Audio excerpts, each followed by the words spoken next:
তো যাব একটা বিয়েবাড়ি, না বিয়েবাড়ি ঠিক না, যাব এখন আজকে গায়ে হলুদ আছে সেখানে যাব।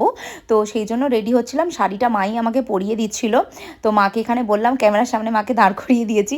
মা বলছে কি করে হয়, আমি তো 14বার ক্যামেরার সামনেই চলে আসবো। আর একটা কথা বলি, মানে মানে আমি নিজেকে প্রচুর লাকি মনে করি, বিশ্বাস করো। মানে এই রকম একটা ফ্যামিলি থেকে, মানে ফ্যামিলি আমার রয়েছে, এরকম একটা বাবা মা।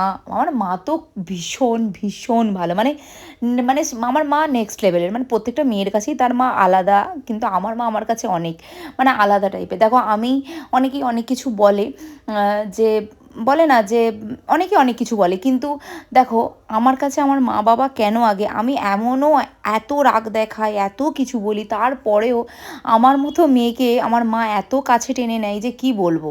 আমার ভালো, আমার চাওয়া পাওয়া সমস্ত কিছু আমার মা আমার জন্য করে।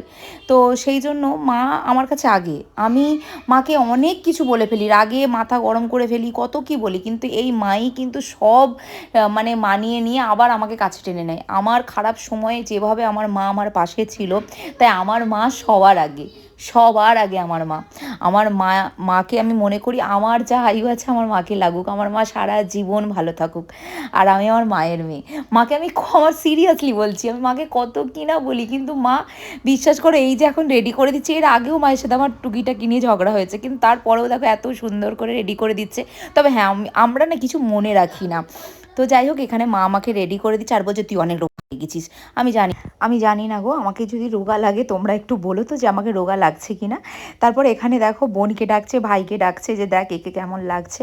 আর সিরিয়াসলি আমি আবারও বলছি, আমি আমি জানি না আমি কি কি ভালো করেছিলাম যে এত ভালো একটা ফ্যামিলি পেয়েছি, যেখানে এত ভালো একটা ভাই আছে আমার, এত ভালো একটা বোন আছে, বাবা মা তো অবশ্যই আছে। বাবা মা আমার মানে কি বলবো, তোমাদেরকে আমি বলে বোঝাতে পারবো না। এই যে তোমরা আমাদের ব্লগটা পছন্দ করো, আমার মা বাবার, এই দেখো আমার মাকে দেখো, মা মা অলওয়েজ আমার জন্য মানে করে, মানে আমার জন্য, মানে এই যে মানুষটা ক্যামেরাতে মানে মুখ দেখাতে চাইতো না, মানে কি মানে এত শাই ছিল, সে ক্যামেরা দেখলে এখন ঠিকঠাক, যে না আমার মেয়ের কি মনে করে জানো তো, আমার মেয়ের একটু মানে ঠিকঠাক আছে, ও পছন্দ করে, আমরা করি।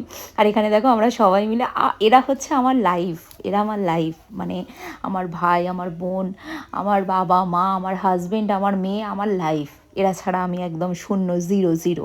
তো এখানে দেখো আমি মোটামুটি রেডি হয়ে গেছি। তো আমি তো নিজে থেকে একদমই শাড়ি পরতে পারি না, তো মা ওই ঠিকঠাক করে যেমনভাবে পরিয়ে দিয়েছে।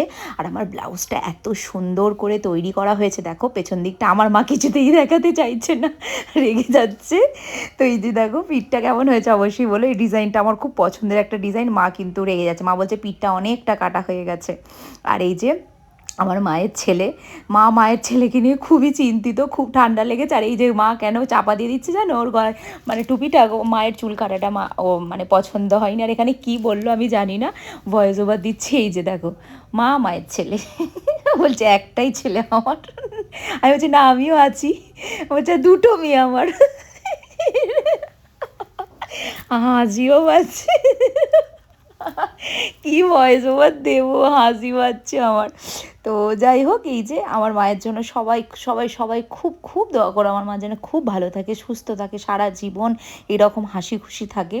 মানে আমার জন্য এই মানুষটা যা করেছে না, মানে যা করে না, মানে কিছু বলে বোঝাতে পারবো না, একদম বলে বোঝাতে পারবো না। মানে সেই শুরু থেকে আজ পর্যন্ত, এখনও আমার মেয়ে আজ 8 বছর বয়স হয়ে গেল, এখনও পর্যন্ত আমার মা আমার জন্য যা যা করে যাচ্ছে। দেখো এই যে দেখছি যে এরকম টাইপের একটা টিকুলি হলে ভালো হতো না, মানে কি বলবো, সব সময় মেয়েদেরকে সাজাবে, কি পরলে ভালো লাগবে, হ্যাঁ, আর যদি বলি যে হ্যাঁ এটা ভালো লাগছে, ব্যাস সেটাই, মানে সেটাই করে দেবে, এরকম টাইপের একটা মা। তো যাই হোক, আমি এখানে রেডি হয়ে গেছি, এরপরে মেকআপটা করব। আর কেমন লাগছে অবশ্যই তোমরা আমাকে বলো। আর মানে এই ধরনের শাড়ি আমি এই ফার্স্ট টাইম পরলাম, কেমন লাগছে তোমরা বলো। মেকআপটা এরপরে করব।